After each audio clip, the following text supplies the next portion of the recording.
And just a question for you, kind of about, it's been 2 months since the tax bill was passed, and just asking your perspective on, only about 50% of American households pay taxes.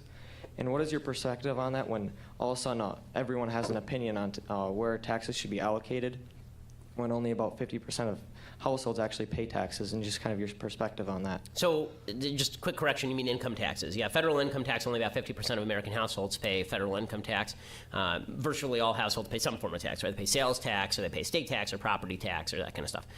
So the answer is that it is bizarre to me that we should give a lot of credibility to the opinion of people who are not affected by a given policy, except that they get tax refunds from the government for taxes that they are not paying, for example. I always thought that the argument that was being made by Republicans on this, that all people in the country are going to get tax cuts, I thought the individual tax cut side was actually kind of dumb, because the people who are paying the taxes in the country, as I mentioned in the speech, are largely at the upper end of the income bracket. They're not people who are at the lower end of the income bracket.